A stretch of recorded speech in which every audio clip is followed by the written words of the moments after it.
What up? It's the dopest book club on the planet, in the world, the Milky Way galaxy, all that. The Divine Brothers Book Club. And we back again, as you already know. 48 Laws of Power. I'm John. Champ. Branden. So we are almost done with this. Law 37. Create compelling spectacles.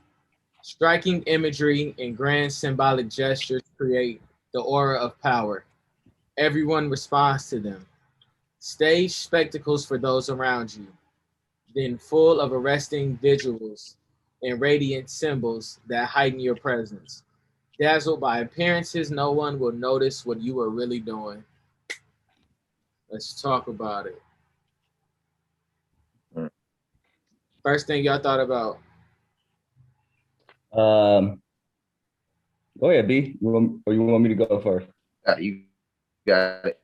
All right. So the first thing I thought of recently, in terms of any things that we see, I actually thought of two things. I thought of what Kanye just did on his album rollout for Donda. Okay. At the Mercedes-Benz Stadium. This man filled an entire stadium full of people for an unfinished product and made it something so grand. And I don't even really, I think he maybe had what he thought he wanted the album to be. And once he got the response from the people, then he made it an even bigger spectacle by bringing other people in to finish the album. He slept inside the damn stadium.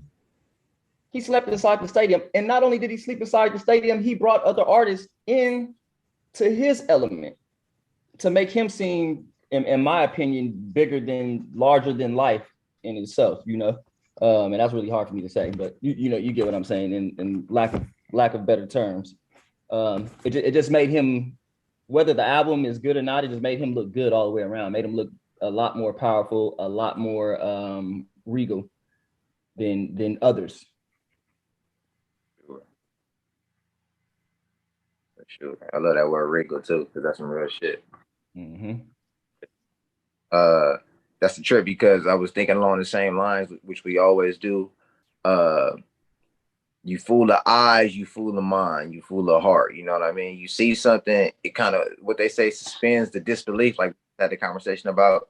See something, you be like, dang, that's cool. Now you got me. I'm hooked, because you suspended my disbelief because of what I just seen. And like, when they say symbols and imagery hold power and stuff, so like you would think of something like whatever higher level car somebody would drive, so like a Rolls Royce or something. That's, you would look at a Rolls Royce and hold that to a different stature than you would look at like what, a Honda, Toyota, a Lexus, something like that. You see one of the Rolls Royce, you be like, damn, I got some paper. You feel me? They doing something. So like creating the imagery and symbolism, that's the first thing I thought about, just all of the material things that we align ourselves with to try to represent the cash, and you know what I mean, just the status quo. So that's what I thought about instantly from this rule.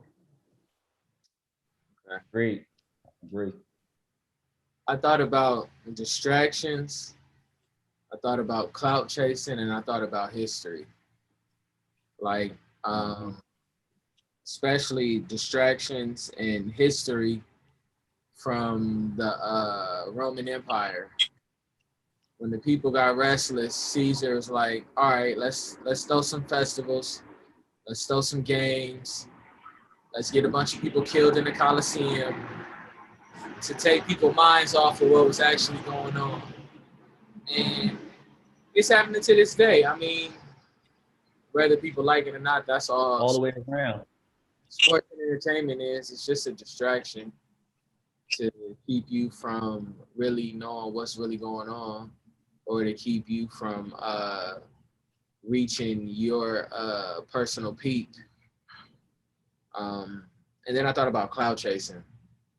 There's a lot of people who create compelling spectacles simply for clout and really want attention.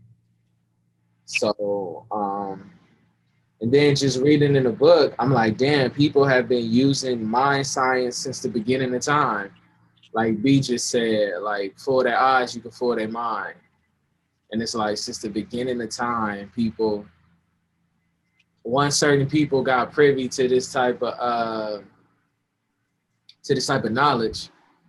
They learned how to use it on the masses. And for some people, it worked like a charm. And for some people, it worked for a while, but then it was eventually caught up. So, yeah. Absolutely. Yeah, I just want to piggyback and expound on what you just said. You're really playing into the emotions.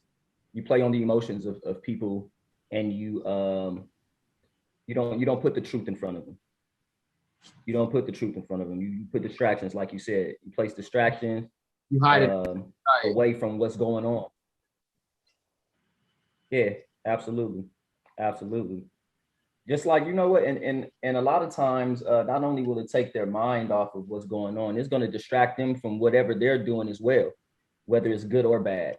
I also think about, like, in current times, I think about that festival, the Lollapalooza festival. I think that's something that they should do more often in Chicago, in areas where there's a lot of crime, in areas where things are happening, where the masses are,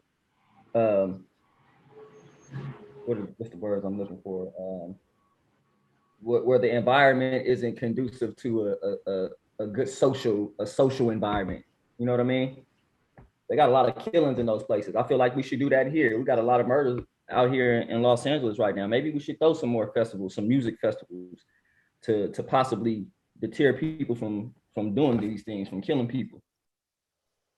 Because I didn't hear about anybody getting killed in Chicago. As many people were there in that one place. They had over 100,000 people for 3 days. I didn't hear about any murders. Were there murders? Absolutely. I'm sure they were, but I'm sure it was a lot less because they were distracted and they had something to keep the morale up and keep their minds off of what's going on. Funny you say that. I just watched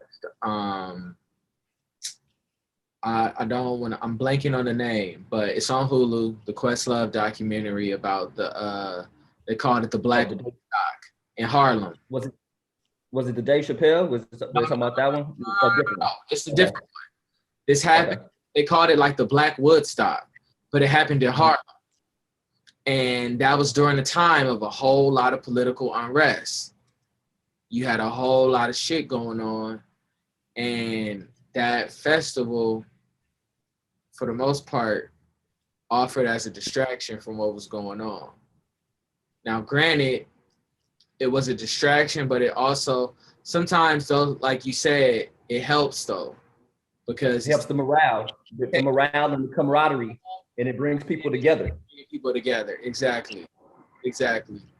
So yeah, with that that point you just made was absolutely perfect about things of that sort.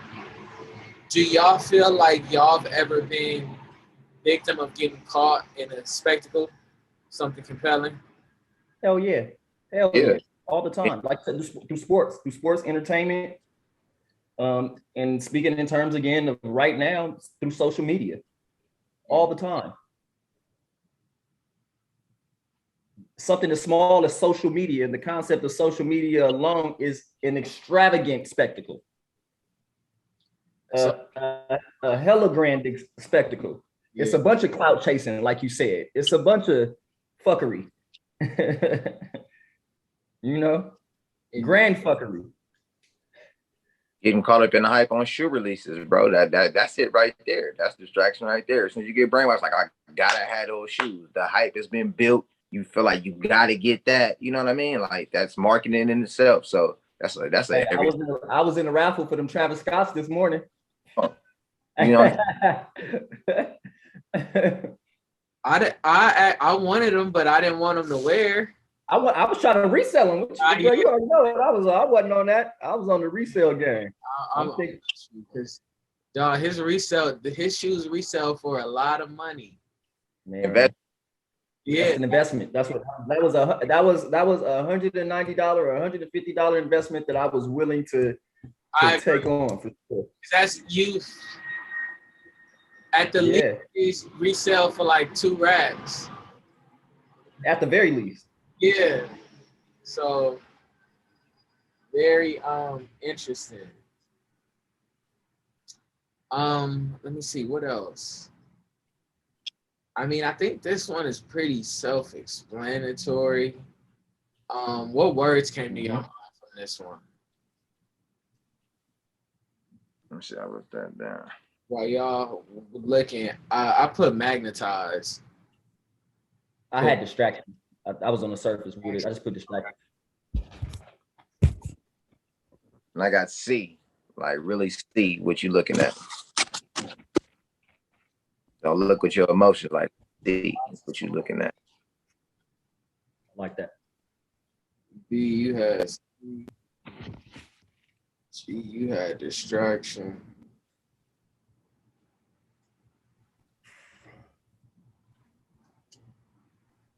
Gotta realize real eyes. Shout out to the little bro Allen.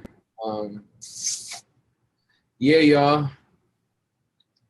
I mean, life is a spectacle. Life in itself definitely is. Spectacle. Y'all out there, talk to us. What type of compelling spectacles have had you in a twist? And yeah, tap in with us. And when did you realize you are, not to cut you off, when did you realize you were a part of the spectacle or you were engaging in part of the spectacle? Answer that question for us as well, y'all. Tap in. We want to hear y'all feedback. Definitely. I got definitely want to hear your feedback. Out of all of the social media, which one had you like you did it too much? Who you felt? It was IG for sure. IG for you? Well, I don't know, because I was a part of a very, very necessary Twitter era. I remember that Twitter era between like 06 and 2012. That was some shit to experience. That was a spectacle in itself, because that was the place you came to get your, it was like the reality check. Everybody was saying whatever the fuck they wanted to, and shit that they had no business saying. You know what I mean? So it was a lot on it. I was dog, man. I especially when I got out of a relationship, dog, MySpace was a bad place for me. Oh shit, MySpace consumed a lot of my time for a minute. The spacer. MySpace was bad. MySpace was bad. Yeah, y'all, talk to us. Yeah, you already know what's up. Blessings. Love. Hey.